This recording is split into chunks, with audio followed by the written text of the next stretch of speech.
بسم الله الرحمن الرحيم.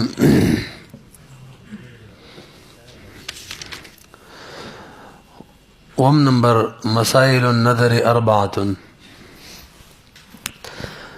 د نظر مسائل څلور دي او دا څلور وړه مسائل په څلور مسائل او عنوان سره علامه شامی ذکر کړي. او دې کې کوم اوله مسله ده زمون قدري مولا ولا اول سورت اول لیکل دي او د دې څلور سورتونه دي علامه شامی وایي هغه څلور وړه یو ذکر کړي او د بقایت درې اخیره کې ذکر کړي. ناراضي د دې څلور وړه سورتونه وو یو ورپسې بل ملګری کو. اوله مسله په دې څلورو مسایلو کې یو سړی اجنبي ښځې ته ګوري نو څومره قتل ورته کم ځای ته قتل ورته جایز دی او کم ځای ته نه دی. نو اجنبیه ښځه اجنبي سړي په اجنبي سړي د پاره دا ټول بدن عورت دی سوا د مخ نه او د کفینو نه دا کوم چې ظاهر کفین دي او مفتابه رایده د قدمین پکې داخل دي. دا درې اعضاء د اجنبي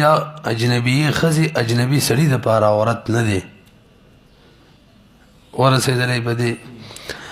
البته که د فتنې ویری او یقیني د فتنې ویر هم ده نو به دغه اعضاء هم په عورت کې داخل دي. یعنی که یو سړی د ښځې مخ ته ګوري او هغه په زړه کې شهوت راځي نو ګناه ده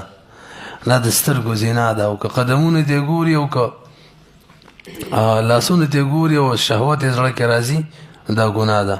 نو اوله مسله دا شوله چې یو اجنبیه ښځه اجنبي سړي د پاره د هغې د بدن کم ځای عورت دی او کم نه دی. تاسو ورسېدلی ښه جي. نو بعضې علما دا وایي چې د زنانه مخ دا په عورت کې داخل دی. پاتې شوله دا خبره چې فقها اعتبار کوي وایي دا د مونځ خبره کوي چې مونځ کې مخ پټول بیا نشته دی قدمونو او د لاسونو یعنی که دا ښکاره مونځ یې کېږي. خو صحیح دا د فقهاو خبره مطلق ذکر کړې ده د زنانه مخ لاسونه او قدمونه د عورت نه دی لعینه عورت نه دی. ها که د شهوت ویره وه نه به دې ته کتل هم ټیک نه دي. حتی چې یو زنانه برقه اچولې ده نن سبا پیشنې برقې دي منځ کې ښځه څنګه ده د چا ورته دومره نیت نه خرابېږي څومره چې پیشنې برقې ته نیت خرابېږي. نو شب قدر کې په ټانګه کې ناسته وه او یو طرفه چې تلله نوې پیشنې برقه راغلې وه ټول بازار ورته کتل چې دا څه حساب دی او په تمه و چې واپس به کله راځي. د بازار نه بار ورته خاوند ویلي واپسۍ کېږي برقه دې لرې کړه لانجې راله مه ګوره بس کلاو مخ راله هر سړي ورته کتل او لاندې به لاړې متوکلې چې خدای غر کړه که موږ دې دومره په تمه کړي وو دا شی. نو دې وجې نه که برقې ته زړه کې شهوت راځي هم کتل ټیک نه دي. بهرحال مخکې راځي دا اوله مسله شوله ولا يجوز ان ينظر الرجل من الاجنبیة الا الى وجهها وکفیها. ورپسې وایي فإن كان لا يأمن من الشهوة لم ينظر إلى وجهها إلا لحاجة. حاجت په وخت کې که شهوت هم کتلی شي مجبوري ده. مطلب دا دی زنا کوي او څوک ورته ګوري چې سبا له ګواهي پې ورکمه. دغه شان یو سړی ګواهي ورکوي او نظر ورته کوي د قاضي په مجلس کې دغه ښځه نو ضرورت دی اگر که شهوت وي. دغه شان طبیب دی ورله پکار ده چې دغه شان نیت یې نه وي که هم نو ضرورت دی هغه د ښځې دغه ته عورت ته کتلی شي به مجبوري ده.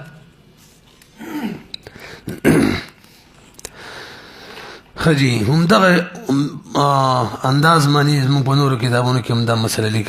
لیکل شوې ده. د ښځې د اواز به څه حیثیت وي نو راجح رایي چې د وصوتها علی الراجح علامه شامي مخکې نه د عورت بیان کوي دا عورت دی دا عورت دی ورپسې وایي وصوتها علی الراجح. راجح دا ده چې د ښځې اواز هم عورت دی. جلد نمبر 1 صفحه نمبر 404 باب شروط الصلاة کې دا خبره. دا یوه مسله شوله. درې نورې را روانې دي اب خپل ځای باندې ووایو د دې عنوان متعلق یعنی سړي نظر ښځې ته څنګه دی په دې پوهېږئ که نه اصل کې ما تاسو ویل مطلقا 4 مسلې دي د سړي نظر ښځې ته او د سړي نظر سړي ته او د ښځې نظر ښځې ته او د ښځې نظر سړي ته مجموعي طور څو مسایل شو 4 په دې کې کومه اوله مسله ده د سړي نظر ښځې ته اوس دې کې خپلې 4 مسلې دي اوله د سړي نظر اجنبي ښځې ته د دې بیان وشو 3 نورې را روانې دي ورسره بله مسله مونږ کوو د یو 5مه چې کوم مونږ خارج نه کوو د سړي نظر امرد الګ ته څنګه دی ښایسته مخ واله بیګیري الګ ته دا زموږ فقهاو لیکلي دي چې امرد الګ چې دی که چېرې شهوت ورته راځي نو ده ته نظر کول داسې دي لکه ښځې ته نظر کول چې دي نو وی قال فی الهندیة على مشامید هندیه والا ورکی والغلام اذا بلغ مبلغ الرجال الګ چې کله سړو حد ته ورسیږي غټ شي ولم يكن صبيحا ښایسته مخ یې نه وي محمودي جانان فحکم حکم الرجال اوس یې د سړو حکم دی سړي ته د سړي نظر څنګه دی غوایو ورپسې مسله کې وإن كان صبيحا فحكمه حكم النساء او کچری صبیحی مخی ګرینی رنگی خی د بيد خذ حکم دی وهو عورة من قرنه الى قدمه د ټول بدن د سر د اخري حد نراواله تر قدم پورې عورت دی لا يحل النظر اليه عن شهوت سره نظر نشي کوله خذ بشان شو أبي وربسيوي وقال القرستاني في هذا الفصل وشرط الحل النظر إليها وإليه الأمن من الطريق اليقين من شهوة د خزي مختکتل یا د امرد مختکتل جایز دی په دې شرط باندې چې سړی د شهوت نه پامن کی او کني څنګه چې خزي ته قتل باندې دي د شان امرد ته قتل باندې دي البته شهوت کې به چا مطلقاً ویلي شهوت حد څه دی شهوت نو هدايه کې دي شهوت د ځوان سړي چې شرمغای علی حرکت وکي کچري په حرکت کې مخکې نه دا شهوت دی یا کوم مخکې نه په حرکت کې زیادت پکې راشي او د خزې شهوت چې زړې مایل شي او د بوډا سړي شهوت چې زړې مایل شي تاسو ورسېدلې اوس امرت ته قتل سره د شهوت نه من دي خزې ته قتل سره د شهوت نه من دي نو علامه شامی په کې لږ فرق هم کړی دی شهوتونه کې هغه وایي خزې ته قتل شهوت سره من دي معنا علی حرکت کوي ځوان سړی یې حرکت کې زیادت راځي او که بوډا سړی صرف زړه مایلیږي دومره شهوت حد دی امرد د پاره په لږ زیادت هم دی صرف زړه مایل کېدل نه دي اړې غواړي چې غاړه مله ورکم دی ورسېدلی که نه دغه شان د چا ذهن ته راځي نو منه دی او چا مطلقا ویلي نه امرد ته هم د ښځې په شان قتل من دي چې بس مطلق شهوتو علی حرکت کو که حرکت کې و نو هغه کې زیادت راته به دومره شهوت کافی دی او به ذکر کړی دي علامه شامی وایي ولذا قال السلف سلف وایي چې کوم لوتین چې دي که نه لوتین ورته ویل خو ښه نه دي لوط علیه السلام ته نسبت دی څه ورته وایي نه مړه مونږ ته څه وایي پښتو کې بچهبازان 3 نوعې لري یو بچهباز چې اصنافون اچھا جی ولذا قال السلف اللوتيون اصناف صنف ينظرون یو قسم دای چې صرف خسته لکانو ته ګوري بس دا ول خوان ور کوي خدای غار کا وصنف يصافحون او دیم دا چې هغه نظر باندې کار نه ورګي هغه بس سي خسته لکانو سره لاس ملاوي بچباز مې ویلو کنه چپ کا ها وصنف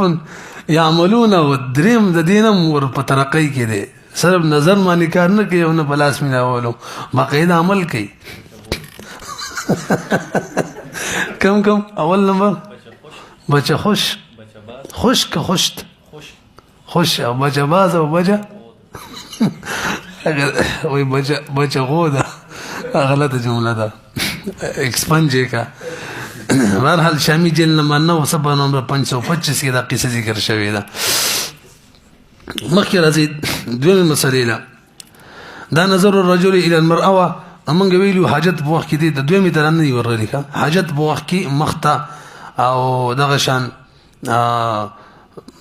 لاسونو ته قدمونو ته سره د شوته کتلم جایز دي نو دغه حاجت بیان کړي ويجوز للقاضي اذا اراد يحكم عليها قاضي په خزمانی ته حکم جاری کړي یا شاهد د اراد الشهادت عليها د شهادت اراده ده دوا انه النظر الى وجهها وان خاف ان يشتهي نظر ولا مختکول شي اگر که د اشتها خوف فی تاسو ورسېدلې ولی سب دا مسله د شهادت ادا خبره وا قاضي په مجلس کې ادا کوي یو د تحمل خبره ده ما شروع کې دا کړی و خو اورې به د تحمل شهادت چې کله خزي تدیر پر ګوري چې وینما او به قاضي په مجلس کې بددي په باره کې گواہی ورکوم تحمل کوي نو کبه د شهوت ویره و نه به بوته نه ګوري ولی هغه کې ضرورت شته دي کې نشته دي کې ولی نشته نور خلک شته کنه چې هغه به د شهوت نه په امن کې خوب ورتنی هغه به تحمل وکي تی سره کې او ادا کې ضرورت دي نه غیر څوک شته نه شاده وکي ورسېدلې نو وي واما النظر لتحمل الشهاده اذا اشتهى قيل يباح كما في حاله الاداء والاصح انه لا يباح سيدار چنه سيګه تدو مسلم ذکر کړي دریم مسله دا دی وسله دی زنانه سره نکاح کوي نو کده د خفت چې ورته می نظر کو شهوت می راوباري کې بهم جایز ده ولا فلا باس ينظر اليها وان علم انه يشتهي دلته مقصود اقامت د سنت دی نه قضای شهوت سنت دا چې سره یو خځه سره نکاح کوي نو ولي ویني کزمن بشان بیا دی ورلنه کوي بیا دی ورلو کې به غریب بده ایرانی چې وسور سره خرڅه کما چلو کما خدا صرف د غریب خبره نه ده د غریب هم د اغیم نه لیدل دا شی د کار دی او کنه دی هغه کله کله په دیونو وړي چې دا په کومه بلا وخته ما مخکې راځي برحال دا ضرورت دی او قاعده رب ضرورت کې الحاجه تنزل منزله الضروره عامه كان او خاصه حاجت و حاجت منزله د ضرورت فی ضرورت حرام شي نه مباح کی حاجت په وخت کې مباح کیږي دا یو بل مثال طبيب د بار جایز ان ينظر الى موضع المرض منها زیاده مرض ته بګوري او کوشش وکړي د مرض نه علاوه چې کوم د خزي بدن دی هغه نور ټول پټ کې سره مرض یې ښکاري دي کوم بهتره ده ايعلم امراه انم کنه علاج طریقې کار خزي ته وخی کچري ممکن یې غبوي کې دا سیدا علاج ورلوکا دین یو مسله وروته د خزو تعلیم دا ضروری دی ښا خو شرط بدای چې د فتنې نه پامن کې ځان له مخلوط تعلیم نه ځان لې ځکه اوس د خزي غاخ معنی در شي سړی ته کینی دا خو انتهي د بغیرتو خبره ده بده خلک په دې مخ ولا لاس وي خنه ده چې یو ډاکټر خزي هغه د دې علاج وکي دا شان نور د بدن یو حصہ چې ده هغه ته یو سړی ګوري خاون ورور پلار له غوسه ورزي نو خدا ده چې دا شان یو ډاکټر یو هغه ولا علاج وکي بهرحال تعلیم حاصل ول لدین معلومه شولا د خزي لپاره د ډاکټرۍ وغیرہ دا جایز دی خو که غیر مخلوط والا او که د سلو سره مخلوط او د غیر مخلوط سره طریقې کار نه به هم جایز دی خو دې به خیال ساتي چې د کور نه په پرده کیږي هلته په پرده کې ناستي به زی خبرې مبرې نه کوي لنډه دا ده چې صرف تعلیم به حاصلي او کم چې نور کم غیر مشروع شي نه دی غنه بزن پامن کې ساتي مخکې راځي دویمه مسله من ویلو د نظر څلور صورت دي کنه اول کې سر بیو مسله ویاله بلکې دوم ویری هم بار نه ویاله نو دویم تراشي دا اول درې مسلې پاتې دي ښا نظر الرجل الى الرجل د سړي نظر سړي دا نو اصل کې د سړي عورت چې کنه د نوم نواله تر ګټنو پورې دی موږ مخ کې ویلو چې ګټنې داخلي دی عورت کې او سره نوم چې بګي نوم چې دی پکې نه دی داخل لہذا یو سړی د بل سړی ټول بدن ته کتلی شي سوا د نوم نه لاندې څه ګټنو پورې دې ته به نه ګوري که ضرورت او حاجت او ډاکټر وغیره قصه به بېله مسله ده ورسېدلی وينظر الرجل من الرجل الى جميع بدنه الا ما بين سرته الى ركبته خجي څلورم درېمه مسله نظر المرأة الى الرجل سړی که ښځه که سړي ته ګوري وتنظر المرأة من المرأة إلى ما يجوز للرجل أن ينظر إليه من الرجل. دغه دی کنه یو مې پرې خوستلو ويجوز المرأة تنظر من الرجل دغه بره دی. خجي نظر د خزي سړی ته نو خزه د سړی کم ځای ته کتلی شي. مولوي صاحب سړی کومه حصه چې عورت دی هغې ته سړی هم نشي کتلی دقه شان حق حصې ته صرف ښځه نشي حق حصې ته ښځه هم نشي کتلی. دې نه علاوه چې کوم نور بدن دی څنګه چې ورته عام سړي کتلی شي داسې ورته ښځه هم کتلی شي خو شرط به لګې چې شهوت نه پامن کی د فتنې ویره پکې نه یعنی د ښځې په حق کې هم د سړي عورت صرف د نوم نه لاندې تر ګوتنو پورې دی. ښځه نور بدن د سړي ته کتلی شي خو دا ټکی به وی چې شهوت نه پامن کی. ويجوز للمرأة ان تنظر من الرجل الى ما ينظر اليه الرجل. تبين الحقائق کی ضابطی بطور لیکلی والمرأة للمرأة والرجل كالرجل للرجل والمرأة للمرأة. خزه د خزه د پاره د خزه عورت د خزه د پاره په نظر کې ویما خزه که خزه ته ګوري والرجل او سړی ته ګوري دا د سده لکه سړی چې سړی ته ګوري یعنی سړی د نوم نواله تر ګټنو پورې بل سړی دغه حصې نه علاوه نو ټول بدن ته کتلی شي کنه دغه شان خزه د خزم د دې حصې نه علاوه نور بدن ته کتلی شي او خزه د سړیم د دې حصې نه علاوه نور بدن ته کتلی شي. والمرأة للمرأة والرجل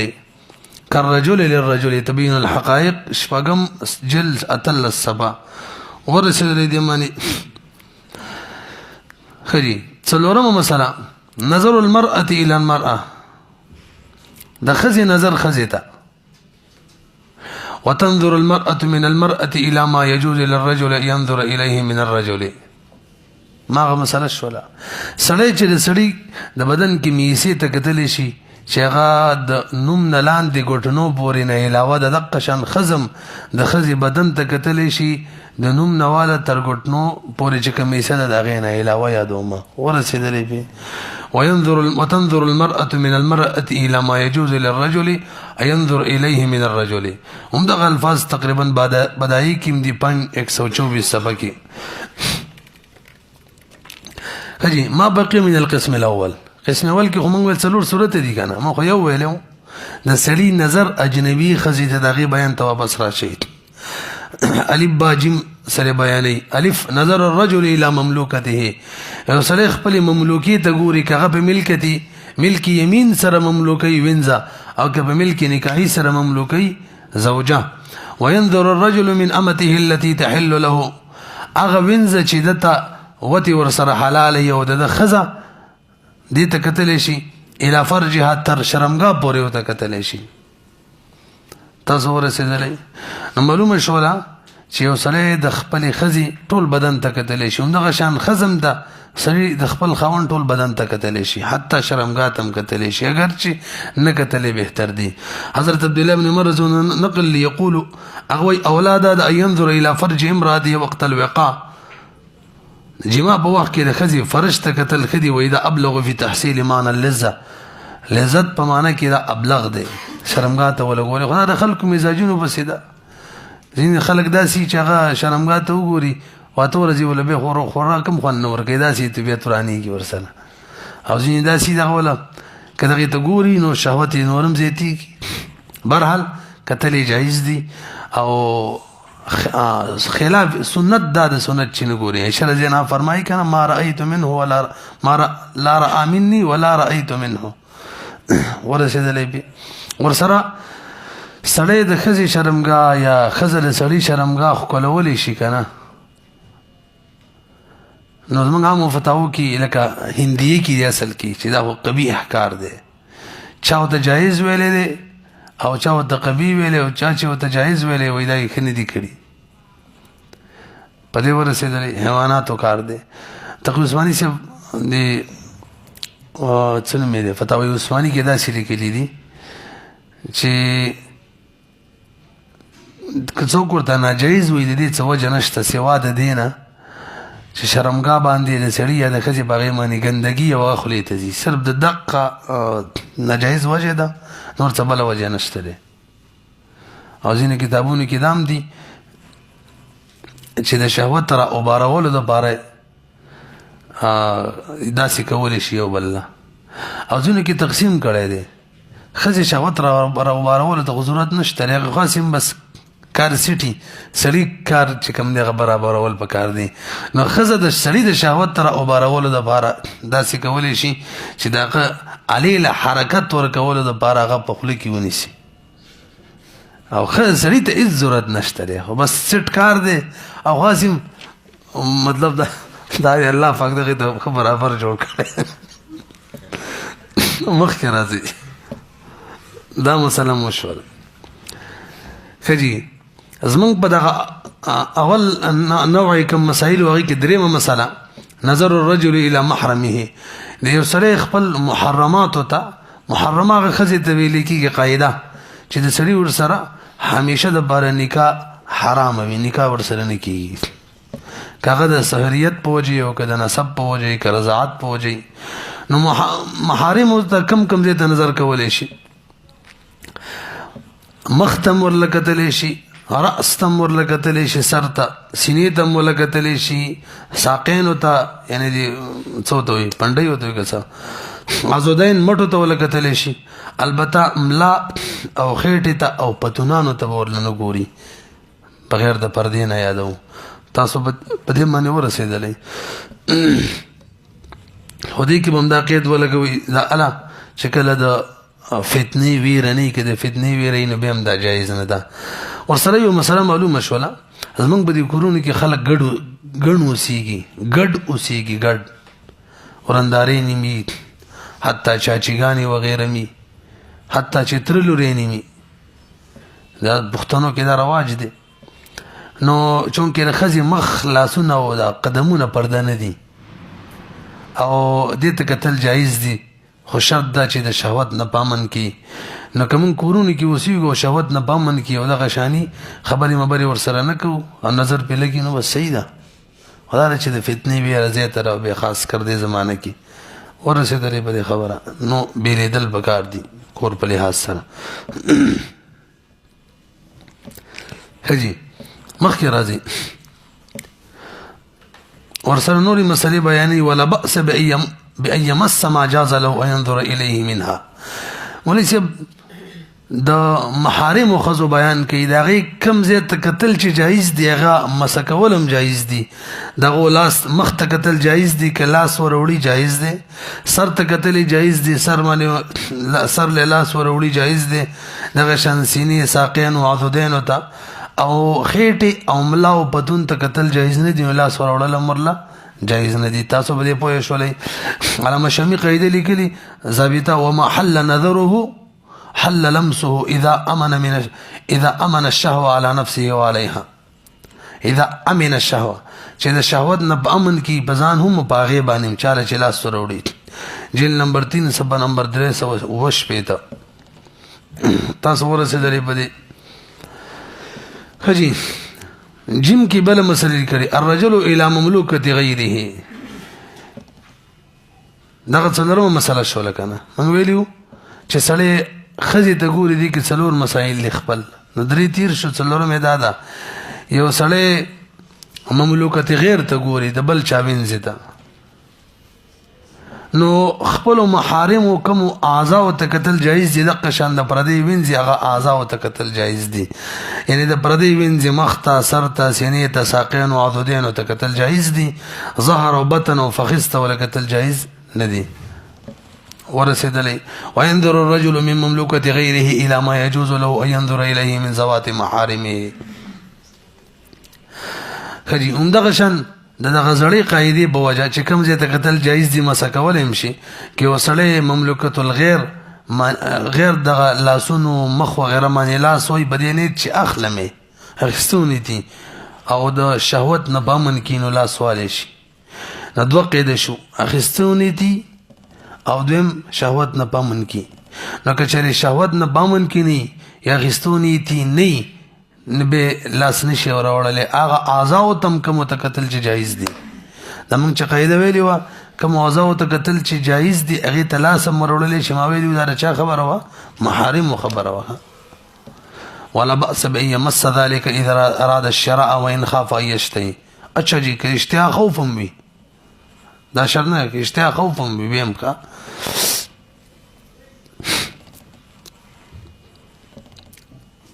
مخکې راځي. ورسره د عنوان کې دال والا مسله لیکلي نظر الخسی. خسی د چا چې انډې کټ شوي یا انډې ټکولې شوي دا زنانه ته نظر کوي دا حیثیت یې لکه څنګه چې روغ سړی دی. روغ سړی چې زنانه ته نظر کوي 4 صورت مو له ذکر کړ کنه دا شان د دم دی ښه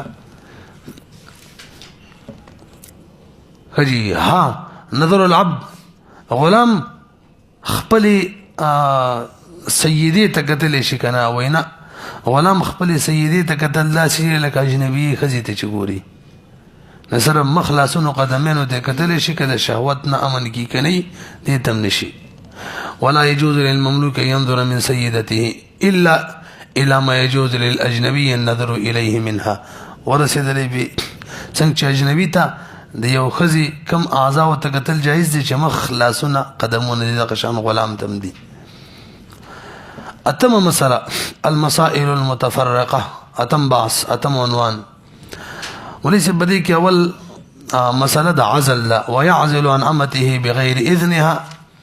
ولا يعزل عن زوجته الا باذنها. عزل متعلق لك تفسیری باس پکار دیکھا. عزل څه ته ویل کیږي؟ عزل دې ته ویل کیږي یو سړی د ښځې سره جما کوي او چې کله د انزال وخت شي نو بیا د هغې د فرج نه خپل فرج رابار کړي او انزال بار وکړي دې ته عزل وایي. همدغه شان ساتي استعمالولو ته عزل وایي. دا اصل فتاوه شته که نه؟ اتم جل والا اتم تاسو ورسېدلې مانی ساتي استعمالولو تم عزل وایي. لنډه دا داسې اسباب اختیارول چې حمل جوړ نشي دا ټول په عزل کې راځي. به د دې مختلف صورتونه دي.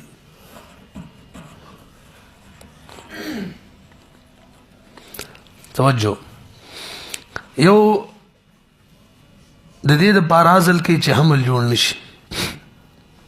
اصل کې مقصود دا عزل سی به ووري مقصود دا عزل دی چې حمل جوړ نشي.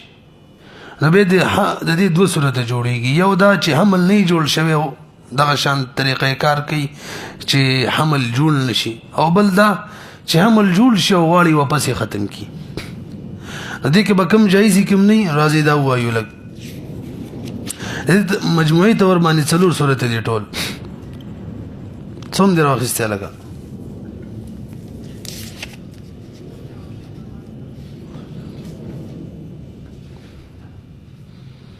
ها کوم ځای کې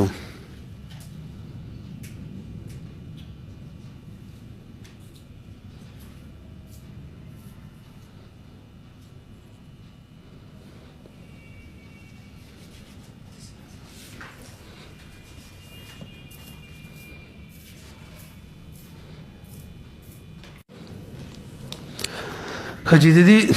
4 صورتو کې اول نمبر قطعی نسل دی. قطعی نسل سړی وایي چې زما کور والا سره دې میلاویږم او حمل دې زما نه جوړېږي. اول صورت پکې قطعی نسل دی. قطعی نسل معنا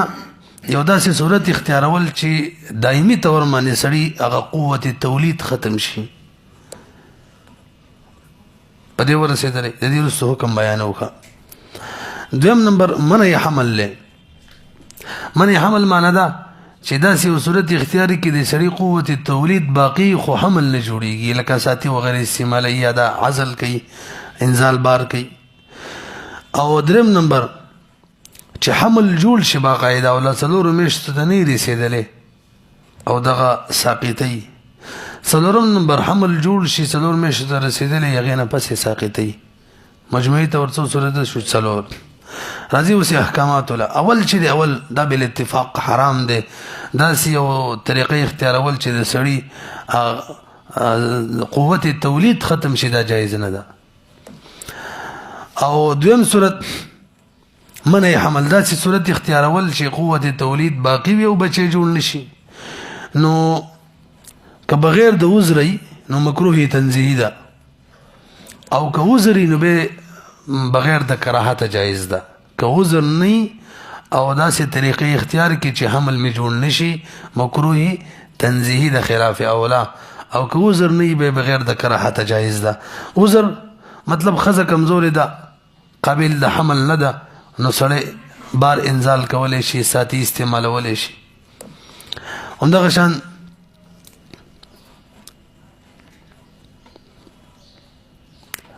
د ښځې او د خاوند خپل منځ کې تعلقات صحیح نه دي او سړی غواړي د طهر انتظار کوي چې طلاق ولور کوم ځان نه جدا کومه، نو که وسي د هغې نه مخکې وتې کوي نو انزال کولی شي، حمل جوړ نه شي. دغه شان مخکې نه یو بچی دی یېرېږي که حمل جوړ شي بچي ته خطره ده دا کوم چې موجود بچی دی، او یا ماشومان که ډېر شو سنبالولی نه شو او زمانه دا وخت چې دی حالات دا صحیح نه دي نو اخلاق به خراب شي، په دې نیت باندې دا کارونه کولی شي. ورسېدلی ها که دا سوچي چې بیا به رزق څنګه ورسوم نو بیا بلکل جایز نه ده. دریم صورت څه چې حمل جوړ شوی له 4 میاشتو ته نه دی رسېدلی او غواړي چې ساقطي کي، نو دې په باره کې دا بغیر د عذر ناجایز او حرام دی. مخکې خو مکروه و که نه، مکروه تنزیهی دا حرام او ناجایز دی. او که عذر و بیر دیم گنجایش شته. عذر څه دی؟ حمل جوړ شوی دی او د دې نه مخکې یو بچی دی هغه له پی ورکوي او د دې حمل په وجه پی بند شو یا پی خراب شو، داسې خراب شو چې ماشوم صحت ته نقصان ورکوي، او بل طریقه نشته، بله څه طریقه د ماشوم ته د مړولو نشته، یعنی بله زنانه نشته دی چې پی ورکوي، بازار کې پی میلاویږي نه یا بازار نشته دی، نو په دې صورتونو کې ولا دا اجازه شته دی چې دا کم موجود بچی دی دا د نقصان نه بچ کی، او کم چې لا موجود کم چې لا د سره هغه کې ژوند نه دی راغلی هغه ختم کی. موږ ویلو که نه چې کله دوه مصیبت راشي نو چې کم اخب دی هغه به پکې اختیارو. مخکې راځئ همدغه شان یو دیندار او پوهه ډاکټر د ښځې معاینه وکړي او ښځې ته ووایي که چېرې ستا دا بچی باقي پاتې شو، ګوره 4 میاشتو نه مخکې قصه کوو ښه، عضله نه دي جوړ شوي، سا پکې نه ده راغلی، نو ستا یو عضو ته ګردې وغیره ته یا ټول بدن ته ستا شدیده خطره ده، نو په دې صورت کې حمل ساقطولی شي. ورسېدلی بې 4 صورت څه چې 4 میاشتو نه زیات ټیم تیر شي او بیا غواړي چې حمل ساقط کړي، بیا یې ساقطولی شي که نه، نو په دغې کې مفتابي رایې در چې نه شي ساقطولی، حرام دی، دا ولا جایز نه دي. البته دې کې صورتونه شته دی چې 4 میاشتو نه ماشوم زیات ټیم تیر شوی بیا هم که غواړي ختمولی شي. هغې کې اول صورت ماشوم ناقص الخلقت دی، 4 میاشتو نه ټیم زیات شوی خو ناقص الخلقت دی، او فقه کوم اکیډمي ده هغه مکه مکرمه کې ټیم په ټیم باندې اجلاسونه کوي، نو هغه متفقه طور دا فیصله کړې ده چې حمل د 4 میاشتو نه زیات ټیم تیر شي یعنې 120 ورځو نه به نشي ساقطولی. هغه قابل اعتماد ډاکټران دا وایي چې دا ماشوم په یو خطرناکه بیماری باندې بیمار دی یا دغه شان ناقص الخلقت دی، نو بیا گنجایش شته دی دې خبرې چې 4 میاشتو نه ماشوم زیات ټیم تیر شوی به هم لرې کړي. همدغه شان وختې موږ ویل چې 4 میاشتو نه کم حمل وي او ډاکټر وایي که چېرې د حمل باقي پاتې شي مور ته ضرر دی، نو فقه اکیډمۍ والا دا فیصله هم کړې که د 4 میاشتو نه زیات وي او غالب ګمان یا یقین دی چې مور ته خطره ده، چونکې مور معاینه کې راغلی بلکل مشاهده کې راغلی ده او ماشوم خو لا مشاهدې ته نه دی راغلی، نو اولاد دا ده چې د مور ژوند بچ کو ماشوم ساقط کو ختمېږو. ورسېدلی په دې باندې همدغه شان توامین دي، ډبل بچي دي، ډاکټر وایي چې یو روغ دی او بل خراب دی، نو که حمل ساقطۍ دواړه ورسره ختمېږي نو دلته هم دا جایز ده. او وجه دا ده چې کم مړ دی خواسې مړ دی یا خراب دی، دا کم چې ژوندی دی هغه لا مشاهدې ته نه دی راغلی، مور خو باقاعده په مشاهده کې ده، نو داسې کولی شي. ماشوم په سر کې وبدي ډاکټران وایي 4 میاشتو نه زیات ټیم تیر شوی حمل کې نو دې سره نشي ساقطولی ځکه د دې علاج کېدلی شي. همدغه شان وایي که ماشوم که پیدا شو معذوره به وي او په مور او پلار باندې به ټول عمر بوج وي او غالب ګمان د ډاکټرانو وي نو بیا هم ګنجایش شته دی چې دا حمل ساقط کړي. تاسو ورسېدلی دی مالې اچھا چې دې سره یو بله اهمه مسله ده ټیسټ ټیوب د دې مختلف صورتونه دي. راځي یو ته وایو. ټیسټ ټیوب دې ته ویل کېږي مولوي صاحب بلکې راځي اول د دې اسباب ذکر کو چې خلک دې ته ولې مجبوره کېږي. تعریف مې ولونه کو کنه.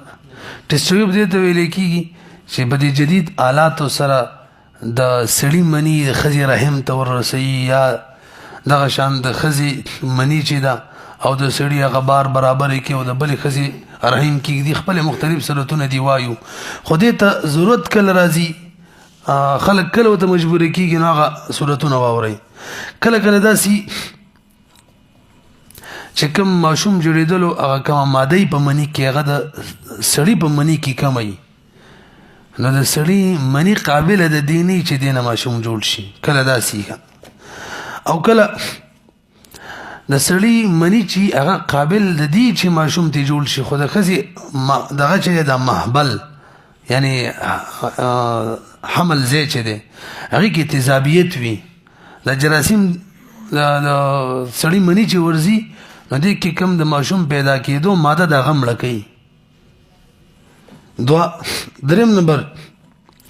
کله کله د سړي او د ښځې د ماشوم د دې منۍ کې د ماشوم پیدا کېدلو کوم مادي دی هغې کې تضاد وي نو چې یو بل سره ټکراو شي سته دواړه ختم شي. تقابل څنګه دی تساقطه دواړه یو بل ساقط کړي. او کله کله د ښځې رحم انتهي تنګ وي چې هغه د سړي مني دننه نه پرېږدي چې رحم ته ورسېږي. 5 کله کله هر څه ښه برابر وي خو د سړي په مني کې طاقت نه وي چې هغه د ښځې رحم ته ورسېږي.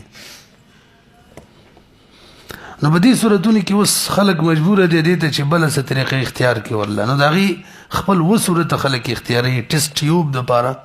ټیسټ ټیوب بیبي دا نوم یې دی که نه مولوي صاحب. دې دپاره تقریبا 2 صورت دي. اول صورت ښځه کې نقصان دی ښه د ښځې منۍ کې فرق دی یا هغه د سړي هغه خرابوي نو داسې وکړي د خاوند خپله مني راوالي ډاکټران یې ورله راوالي او پردۍ ښځه د ده ښځه نه وي د هغې کومه بیزه چې ورته ویلې ښځې منۍ ته بیزه وایي د هغې کومه بیزه یې هم راوالي او تلقیح عمل وکړي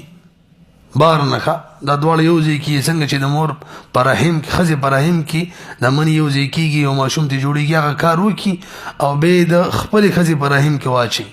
یو صورت دا شو د خاوند مني د بارنۍ ښځې بیزې سره ملګري کړي او بیا یې د خاوند د خپلې ښځې په رحم کې واچوي. یو صورت وروسته پرې حکمونه لګوو. دویم د سړي په منۍ کې فرق وي سړي کې فرق یې لنډه داره داسې به ووایو د ښځې کومه بیزه ده مني دا راوالي او پردی سړی د هغه مني راوالي او تلقیح کوم عمل دی هغه وکړي او هغې نه پس یې د ښځې په رحم کې واچوي. څه صورت شو 2. او 3 نمبر د سړي مني نطفه دا راوالي او د ښځې کومه مني د بیزه راوالي او بله ښځه په کرایه باندې ونیسي د هغې رحم. نن سبا دا ډېر مروج دی او دا دواړه را یو ځای کې او د درېمې ښځې یعنې د ده ښځه هم نه هغې په رحم کې واچوي او د هغې رحم 10 میاشتو لپاره په کرایي باندې ونیسي. ورسېدی څه صورت شو دا انتهایي ډېر مروج دی ښه درې غریب خلک دا کار کوي او یعنې دا مالدار یې په غریبو باندې کوي. 4 نمبر سړی د پردۍ ښځې سړي مني او د پردۍ ښځې هغه بیزه راوالي تلقیح عمل وکړي او بیا خپلې ښځې په رحم کې واچوي. دواړو کې فرق وي دواړو منۍ کې. 5 نمبر د خاوند نطفه مني او د ښځې کومه بیزه ده بار په هغې کې د تلقیح والا عمل وکړي او د دې سړي بله ښځه یې د هغې په رحم کې واچوي. بله ښځه رسۍ پې څو صورته شو 15 نمبر د سړي او د ښځې نطفه روالي هم د دې خاون او د ښځې او دننه هلته دا کم عمل دی تلقیح والا عمل هغه دننه نه کېږي فرقي نو بهر نه تلقیح عمل وکړي او چې کله هغه عمل ماشوم ته برابر کړي یعنی هغه عمل پکې باقاعده وشي نو پس یې د خپلې ښځې په رحم کې واچوي ونه رسېدلی پې د ښځې مني او د خاوند مني دا دواړه روالي او تلقیح والا عمل وکړي واپس یې د ښځې په رحم کې واچوي اوم صورت د سړي نطفه روالي او په څه طریقې سره لکه دا ډېر مروج دی د ښځې رحم ته ورسوي هلته نه رسي هم د خاوند مني روالي او د ښځې کم محبل دی هغې ته ورسوي دا ټول څو صورته شو اووه صورتونه په دې کې دا اولنی 4 صورتونه قطعا حرام دي ښه ورسېدلې دي باندې اولنی 4 صورتونه قطعا حرام او پاتې شولو دا 5م صورت اگر کدی د دې نه وم جوړ کړی دا 5م صورت چې د سړي مني او د ښځې مني کرۍ معنی ورله د دې سړي د بلې ښځې رحم ونیسي دې باره کې اوله فیصله دا شوې وه چې دا صحیح ده رسۍ به دې معنی خو بیا وروستو دوباره انعقاد وشو هغې کې دلایلو سره دا ثابته کړه چې دا هم صحیح نه ده بس صرف یو صورت پاتې شلو د ښځې او د سړي مني د خاوند او د ښځې مني د بارې برابرې کې او بې ورکي او یا سړي مني روالي بارې برابره نه کړي خو د ښځې رحم ته ورسوي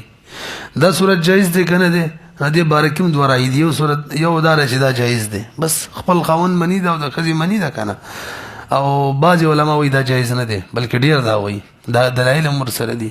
وایي ولې اوس به وایي د ښځې شرمګاه ته پکې نظر راځي او د ښځې شرمګاه ته موږ وختي ویل د سړي نظر خو مطلقا صحیح نه دی او که ښځه ډاکټرۍ هم صحیح نه دی نوم نه واله تر ګوتنې پورې نظر ورته صحیح نه دی هله صحیح دی چې کله حاجت وي وایي دا څه حاجت نه دی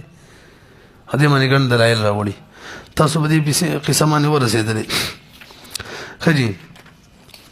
دې سره څه فقهي احکام دي پې مرتب کوو هغې ته هم غوږ کېدی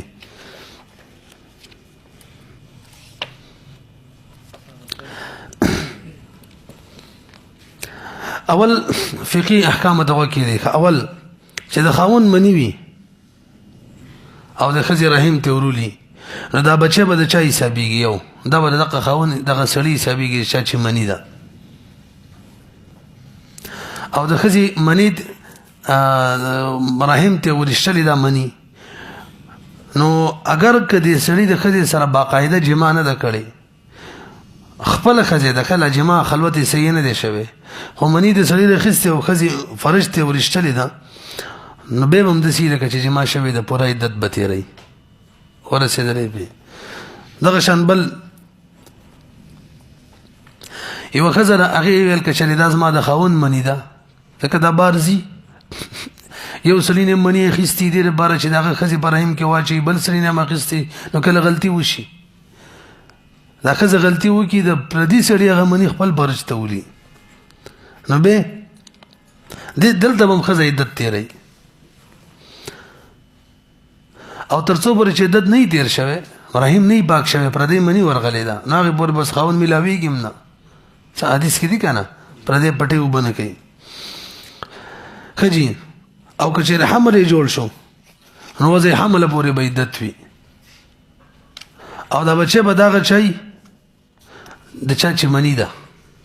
ځکه دا خو زینا نه ده چې موږ وایو الولد للفراش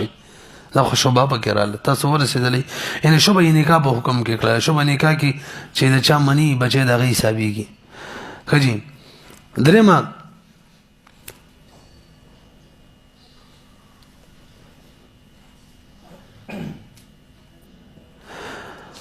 مخکې چې وکړه نه په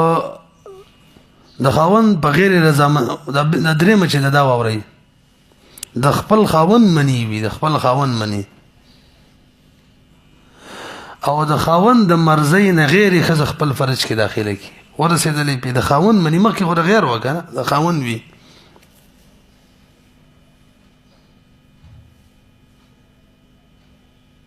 اچھا بیا وره غلط شو. د غیر منی خاون پې نه راضي او ښځې دوکې سره خپل رحم کې واچي، مخکې پې خاون راضي و دغه داسې به جوړ کو،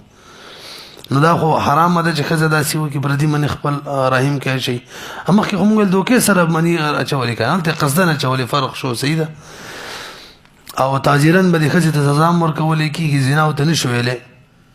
او د عدت والا مسایل یې ماغه دي، یعنې عدت به هم تېروي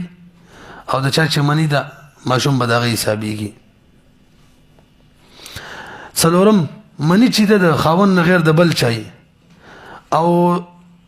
ډاکټرې ماکټرې بل چا د ښځې به دې فرج کې اچولي، نو دا چې دا کار چې څوک کوي نو دا ناجایز کار یې کړی، داسې وله نه وه جایز. او دا د زنا په مثل د دې کې به عدت هم نه، او که حمل جوړ شو نو کومې چې خاوند دی دا حمل به د هغه نه حسابېږي. زوړ چا چې مني د هغه نه نه. تاسو به دې پوه شولې که نه. څلورم صورت مانی ښه جي مخکې راځئ په دې ورسېدلی. بهرحال قدري مولا مسله کړې ده چې یو سړی د وینځې سره عزل کوي د هغې د اجازت نه غیر کولی شي، ځکه د وتې حق وینځې ته نشته دی. او که خپلې ښځې سره عزل کوي نو وتې د ښځې حق دی، حتی چې قاضي له تلی شي چې خاوند ما سره وتې نه کوي. نو عزل په صورت کې خو وتې تام کېږي نه، ښځې شهوت نه تام کېږي. عام طور باندې سړي مني زر خارجېږي د ښځې د منۍ نه،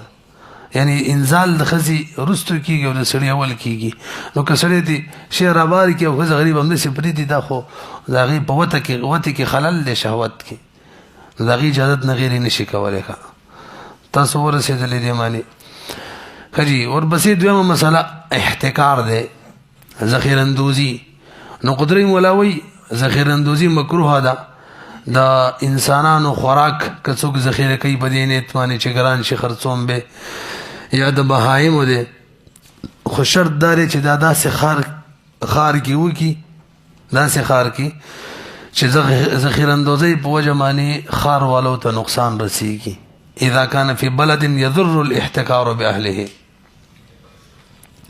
اوس که یو سړی د خپل پټي فصل له هغه ذخیره کوي، که هغه د حیواناتو د خوراک دی او که د انسانانو دی، او یا بار نه راوړی دی او ځان سې ذخیره کو، نو وایي دې سړي ته محتکر نه شي ویلی، ځکه خپل مال یې دی. رسئ په دې باندې شامي کې دي ولا يكون محتکرا بحبس غلط ارضه. د خپل ځمکې غله که څوک حبس کوي، مې صاحب دې ته احتکار نه شي ویلی. خو یاد ساتئ مولوي صاحب، صحیح ده دا احتکار نه دی، که چېرې د حکومت وقت د طرفه د دې اجازت نه و چې یو سړی د بار نه مال راوړي ذخیره دي کړي، یا د خپل پټي مال ځان سره ذخیره کړي، نو بیا به دا هم ټیک، دا هم بیا جایز نه وي. واحتکار قوت الآدميين والبهائم في بلد لم تضر بأهلها، يعني يكره الاحتكار في بلد يضر بأهلها. هذا إذا كانت البلدة صغيرة يضر بأهلها، أما إذا كانت كبيرة فلا يكره لأنه حابس ملكه. تكملة البحر الرائق 870. ورسل لي بديماني. دريمه مسألة تسعير معنى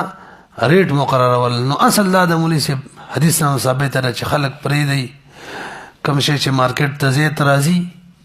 هغه شی به زیات کېږي، خپله به ویلیو کمزوري کېږي، نو به سرځان به خرڅېږي، او کوم شی چې مارکیټ ته کم راځي ویلیو به زیات وي، ګران به خرڅېږي. اگر دا د مارکیټ هغه ویلیو چې دا په دې دوه شیانو باندې ده، څه ورته وایي؟ ډیمانډ او رسد. اردو کې ورته څه وایي؟ ډیمانډ او سپلای ہوتا ہے انگلش کی، طلب اور رسد. اب انشاءاللہ منگا کتاب کی ہوا بھی. بہرحال کچری خلق زیتے کی لکه منگا با مقاسمه کی ویڈیو قسمت کی دا خبره کړې وه که ستاسو په ذهن کې چې قاضي به خلک دې ته نه پرېږدي چې یو خاص خلک راغونډ شي او بیا د خپل منمانۍ موافق په تقسیم باندې پیسې دي، دې ته به نه پرېږدي. همدغه شان دلته هم ده، که چېرې خلک زیاتې کړي لکه نن سبا چې نو بیا خلکو دپاره ریټونه مقررولی شي. مخکې راځئ. ويكره بيع الصلاح في ايام الفتنه. اصل مسله خو پاتې ده او ټیم ته وګورم د اصلحې بیه په ایام الفتنه کې څنګه ده. نو مې صاحب توجه جی ښه دا یو مسله ده او قاعدم ده چې د ګناه کې اعانت کول چې دي دا هم ګناه ده. زده نه شوله ګناه کې اعانت کول د ګناه د باره سبب جوړېدل وسیله هم جوړېدل هم ګناه ده. دا فقهي کوم کتاب دی المجموعة للقواعد الفقهیه هغې کې قاعده ده وسیله ګناه د باره جوړېدل چې دي دا هم ګناه ده. زموږ فقهاو دې مسایلو کې چې یو سړی د شراب بوتل خرڅوي یو سړی چاله د بوتانو د عبادت د پاره کور په کرایي باندې ورکوي دغه شان هغه چا باندې امرد غلام خرڅوي چې هغه بدفیلي ورسره کوي هغه چا باندې انګور خرڅوي چې هغه شراب ته جوړوي. دې لپاره زموږ عامو فقهاو بس دو صورته ذکر کړي مولوي صاحب توجه کا. یو دا چې کوم شي کې معصیت لعینه وي یعنی مشتری تصرفاتو ته پکې ضرورت نه چې معصیت ته برابر کی شیخ خپل معصیت لعینه بس وی دا غي خرڅول چې دي دا حرام دي مکروه دي ورسېدلې به او کوم شي کې چې معصیت لعینه نه بس دا غي خرڅول جایز دي.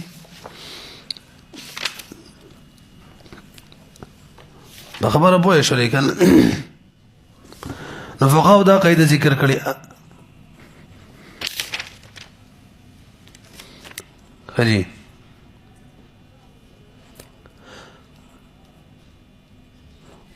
کومه ده دا وره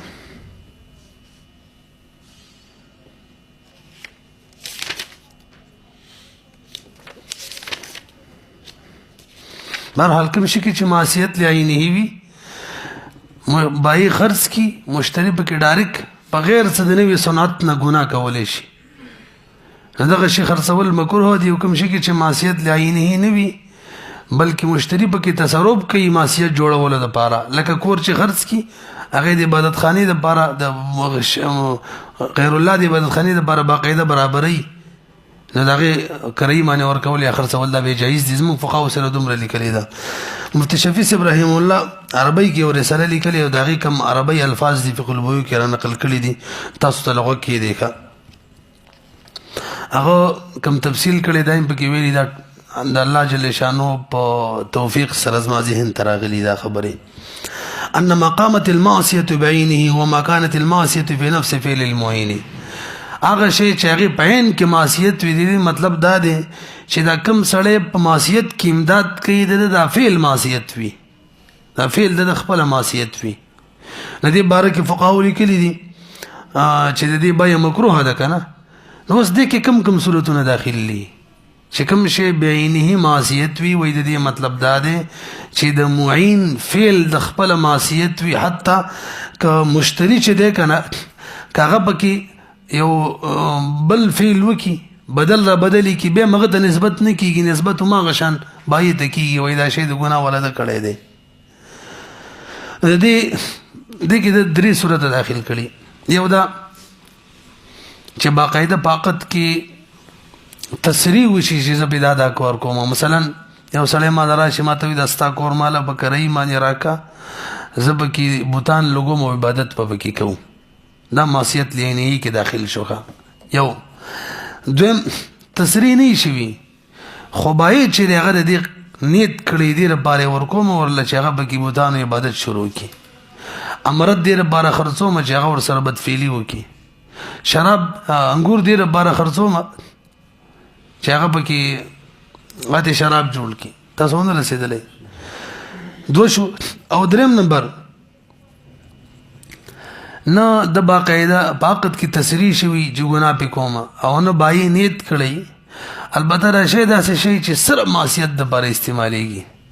دا به انشاءالله اخره کې به ووایو کوم شی نه صرف معصیت دپاره د هغې څه حکم دی پوه شولې پې د دې درې واړو حکم دا دی چې دا جایز نه دي ښه د دې شیانو عقد کول دا جایز نه دي. ښه جي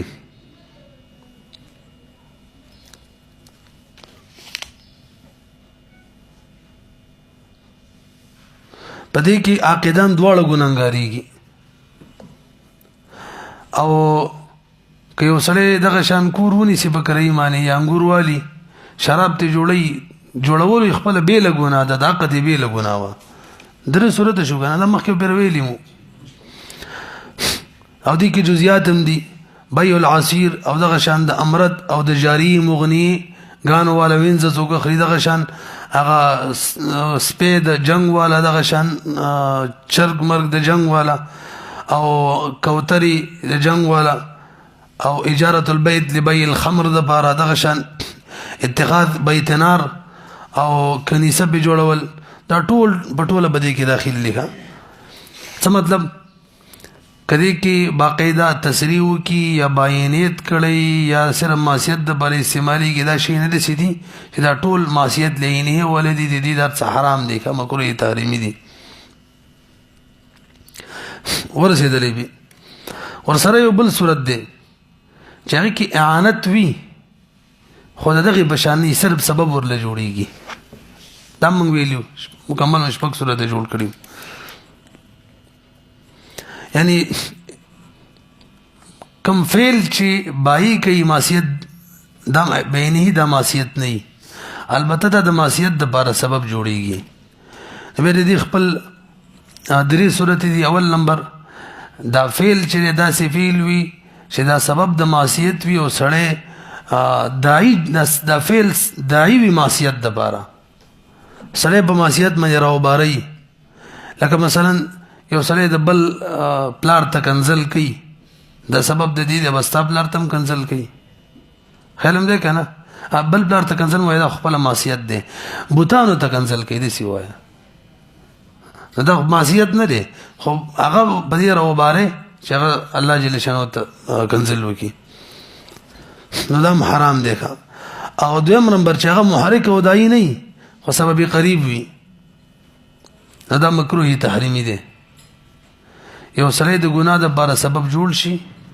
او دا سبب چې دا داعی د ګناه نه وي، البته د ګناه د لپاره سبب قریب وي. او دریم نمبر یو سړی د ګناه د لپاره سبب جوړ شي او سبب محرک هم نه قریب هم نه بلکې بعید وي، نو دغه شان شی که یو سړی خرڅوي نو دا به مکروه تنزیهي وي. ورسېدلی پې مخکې راځي ویکره بیع الصلاح فی ایام الفتنه، دا هم رالی نه کې هغه ورته وایي چې هلکه اخله مې دې دپاره چې به مسلمانانو خلاف استعمالومه، نو بیا خو اول قسم کې رالی ښه معصیت عیني شو، یا د ده نیت دی چې مکه مسلمانانو خلاف استعمال کی، او یا داسې شی چې هغه صرف غلط شي کې استعمالیږي او کنی به د نورو ته به راوړي، سبب به جوړیږي. همدغه شان ولا بأس ببیع العصیر ممن یعلم انه یتخذه خمرا، پاغه چا باندې د انګورو رس خرڅول څوک چې شراب جوړي، نو که باقاعده تصریح شي او یا د نیتو نو بس به جایز نه یو کني سبب ورله جوړیږي. ورسېدلی پې